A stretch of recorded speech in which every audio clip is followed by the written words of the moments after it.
Hello students, Kumar study circle में आप सबका स्वागत है। ADEO अर्थात सहायक विकास विस्तार अधिकारी परीक्षा को आगे बढ़ाते हुए आज के हमारे वीडियो का टॉपिक होगा मॉडल प्रश्न पत्र 2 ग्रामीण विकास। एक ग्रामीण विकास संबंधित एक और वीडियो में दे चुका हूं जिसमें केवल ऑब्जेक्टिव क्वेश्चंस है और वैसे थ्योरी में पढ़ाया हूं। थ्योरी में बहुत सारे वीडियो मैं अपलोड कर चुका हूं। जो बच्चे मुझसे अभी भी जुड़ रहे हैं उनको बता देना चाहता हूं, अगर आप मेरे पुराने वीडियो को देखना चाहते हैं तो मेरे चैनल के प्लेलिस्ट में जाएंगे जिसमें ADEO 2025 वाला प्लेलिस्ट दबाकर सारे वीडियो को देख सकते हैं। तो चलिए देर न करते हुए एक एक क्वेश्चन को हम लोग यहाँ पर उठाने की कोशिश करते हैं। पहला क्वेश्चन है, कितनी आबादी वाले गांव में बैंकिंग सुविधा उपलब्ध कराई जाएगी या जाती है, ये आपको बताना है। 5,000 से अधिक आबादी, 2,000 से अधिक की आबादी, 1,000 से अधिक की आबादी, ये 500 से अधिक आबादी, इसमें से आपको बताना है। सही आंसर इसका बी आएगा, अर्थात 2,000 से अधिक आबादी पर बैंकिंग सुविधा उपलब्ध कराई जाती है। ग्रामीण विकास में स्वैच्छिक गतिविधियों को सहयोग एवं प्रोत्साहन करने के उद्देश्य से ग्रामीण विकास मंत्रालय ने जन सहयोग और ग्रामीण प्रौद्योगिकी विकास परिषद अर्थात कपाट की स्थापना कब की? सितंबर 1980, सितंबर 1986, मई 1989 या जनवरी 1986? ये बताने के कपाट की स्थापना कब की गई थी। सही आंसर इसका बी आएगा, सितंबर 1986 में। क्षेत्रीय ग्रामीण बैंक का उद्देश्य क्या है? स्वरोजगार, ऋण, ग्रामीण बचत या सब्सिडी, इसमें से आपको बताना है। सही आंसर सी आएगा, ग्रामीण बचत को प्रोत्साहन देना। राष्ट्रीय कृषि एवं ग्रामीण विकास बैंक नाबार्ड की स्थापना कब हुई थी? 12 जुलाई 1982, 1 सितंबर 1980, 11 अप्रैल 1990 या 11 जनवरी 1999? इसमें से कोई एक आएगा। सही आंसर इसकी स्थापना 12 जुलाई 1982 में हुई थी।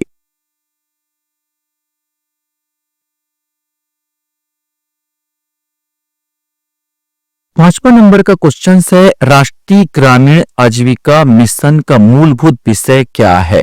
स्वयं के संगठन बनाने पर जोर, रोजगार पर जोर, विकास कार्य पर जोर, एक गरीबी उन्मूलन पर जोर? जहां पर राष्ट्रीय ग्रामीण आजीविका मिशन का मूलभूत जो उद्देश्य है स्वयं सहायता समूह अर्थात SHG, यहां पर स्वयं के संगठन बनाने पर जोर देना, मतलब आंसर इसका ए आएगा। राष्ट्रीय आजीविका मिशन का उद्देश्य क्या है? स्थायी जीविका और अवसर उपलब्ध कराना, शिक्षित करना, रोजगार देना या प्रशिक्षण देना? इसमें से आपको बताना। इसका सही आंसर ए आएगा, स्थायी जीविका अवसर उपलब्ध कराना। सब्सिडी देके, आपको लोन देके, पैसा देके, बिजनेस में आपको सब ग्रुप को बिजनेस करवा के स्थायी जीविका उपलब्ध कराना इसका मेन उद्देश्य है। किन बैंकों को देश के सभी जिलों में ग्रामीण स्वरोजगार प्रशिक्षण संस्थान स्थापित करने हेतु प्रोत्साहित करने का प्रावधान है? रिजर्व बैंक, सार्वजनिक बैंक, ग्रामीण बैंक या भारतीय स्टेट बैंक? इसमें से कोई एक आएगा। सही आंसर बी आएगा, सार्वजनिक बैंक।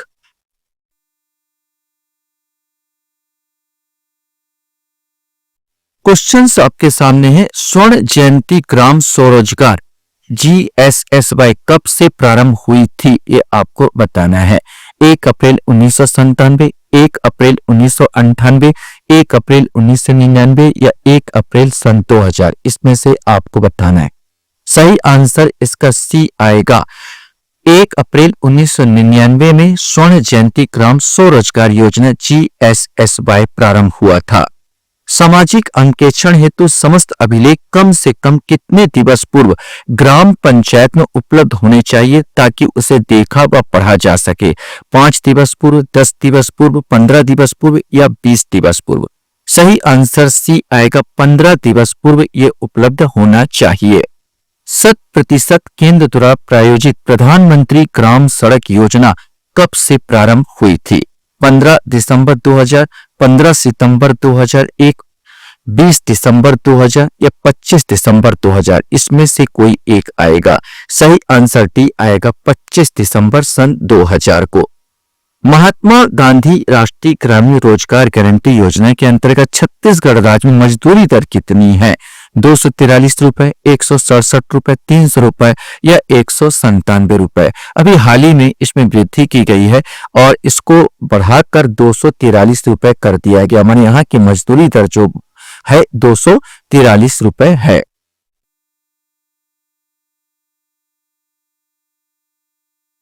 क्वेश्चंस यहाँ पर आता है, ग्रामीण विकास एवं गरीबी उन्मूलन कार्यक्रम की प्रशासनिक व्यवस्था के लिए किस सन में योजना आयोग द्वारा जी.बी. राव की अध्यक्षता में समिति का गठन किया गया था?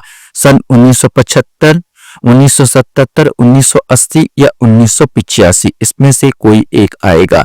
सही आंसर डी आएगा। सन 1985 में ग्रामीण विकास एवं गरीबी उन्मूलन कार्यक्रम के प्रशासनिक व्यवस्था के लिए जी.बी. राव की अध्यक्षता में समिति गठन किया गया था। यह जी.बी. राव समिति गठन किया गया था।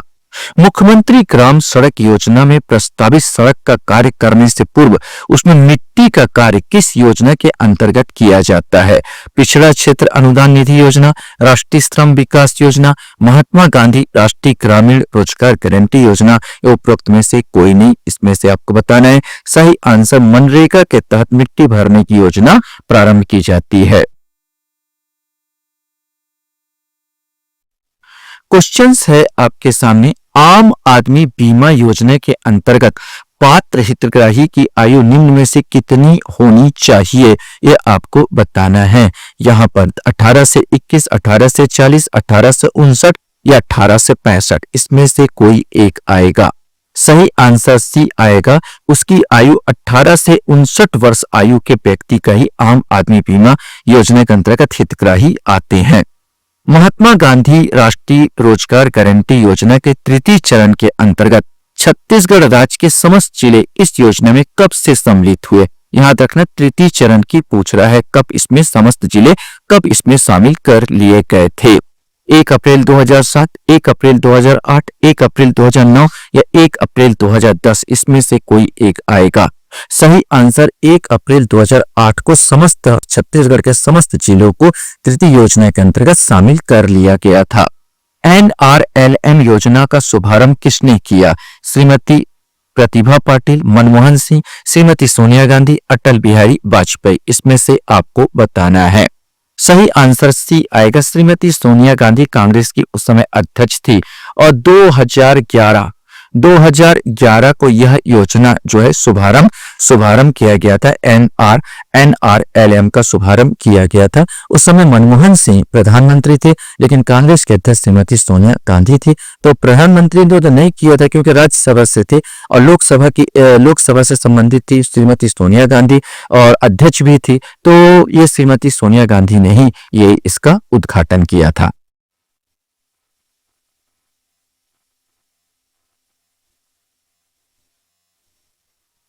क्वेश्चंस हमारे सामने आता है, राष्ट्रीय ग्रामीण आजीविका मिशन का शुभारंभ कहां से किया गया? रायपुर छत्तीसगढ़, बांसवाड़ा राजस्थान, भोपाल मध्य प्रदेश या अहमदनगर गुजरात? इसमें से कोई एक आएगा। सही आंसर भी आएगा बांसवाड़ा राजस्थान से। आम आदमी बीमा योजना में मुखिया की उम्र क्या होनी चाहिए? मुखिया की उम्र पूछा है, क्या होनी चाहिए? 18 से 60 वर्ष, 18 से 59 वर्ष की आयु, 18 से 65 वर्ष की आयु, 21 से 70 वर्ष की आयु? इसमें से कोई एक आएगा। सही आंसर भी आएगा 18 से 59 वर्ष की आयु मुखिया की होनी चाहिए। एकीकृत जल ग्रहण प्रबंधन कार्यक्रम में मुख्य कार्य के अंग हैं कंटूर बंद बनाना, मेड़ बांधना, चेक डैम बनाना, उपयुक्त सभी? इसमें से आपको बताना है कि सब कार्य जल ग्रहण प्रबंधन के अंतर्गत आते हैं, मतलब उपयुक्त सभी आंसर आएगा। काम के बदले अनाज कार्यक्रम को इस योजना में सम्मिलित किया गया। मनरेगा, प्रधानमंत्री ग्रामोदय योजना, स्वर्ण जयंती ग्राम स्वरोजगार योजना, स्वर्ण जयंती शहरी रोजगार योजना? इसमें से कोई एक आएगा। तो काम के बदले अनाज योजना में मनरेगा में शामिल कर लिया गया था, ये वाला आंसर आएगा।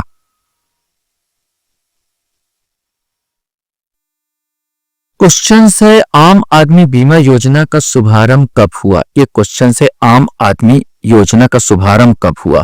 2 फरवरी 2006, 2 अक्टूबर 2009, 1 अप्रैल 2007 या 2 अक्टूबर 2007? इसमें से आपको बताना है। सही आंसर डी आएगा 2 अक्टूबर 2007। ध्यान रखेंगे, आम आदमी बीमा योजना का शुभारंभ बोल रहा तो 2 अक्टूबर 2007। अगर ये प्रदेश में बोलता, मैंने छत्तीसगढ़ राज्य में बोलता, छत्तीसगढ़ राज्य में 1 फरवरी 1-2-2009 से स्टार्ट हुई थी। 1 फरवरी 2009 से हमारे प्रदेश में स्टार्ट हुई थी, मतलब 1 फरवरी 2009 को प्रदेश में और 2 अक्टूबर 2007 को पूरे भारतवर्ष में ये स्टार्ट हुई थी। मनरेगा में कार्य के दौरान मृत्यु होने पर राशि दी जाती है। अब अलग अलग इसमें दिया गया है, कार्य के दौरान पूछा है 50,000, 40,000, 25,000 या 1 लाख। सही आंसर डी आएगा 1 लाख। वर्तमान में अगर आपका दुर्घटना में मृत्यु होती है तो 2 लाख, प्रत्येक व्यक्ति को 2 लाख रुपए मिलेगा उसके घर वाले को, अगर दुर्घटना में अगर मृत्यु होती है। अगर दुर्घटना मृत्यु हो जाती है या दुर्घटना में आप विकलांग हो जाते हो, आंशिक रूप से विकलांग होते हो तो आपको 75,000 रुपया, आंशिक रूप से अगर विकलांग होते तो 75,000 रुपया मिलेगा, और सामान्य मृत्यु होती है तो आपको 1 लाख रुपए आपके घर वाले को प्राप्त होगा। तो यहाँ पर देखो, ये दुर्घटना में बोला नहीं है और ऑप्शन में भी नहीं था, तो मनरेगा में कार्य के दौरान मृत्यु होने पर हम सामान्य मृत्यु मानेंगे तो 1 लाख रुपए उसको देना होगा। ये 2024 का आंकड़ा है। देखो, उस अलग अलग आंकड़ा आप खोजोगे तो अलग पाओगे। ये 2024 का आंकड़ा है जो मैं यहाँ पर बता रहा हूं। क्वेश्चन हमारे सामने यहां पर आता है, सूचना का अधिकार अधिनियम 2005 कितने अध्याय तथा धाराओं में विभाजित है, ये आपको बताना है।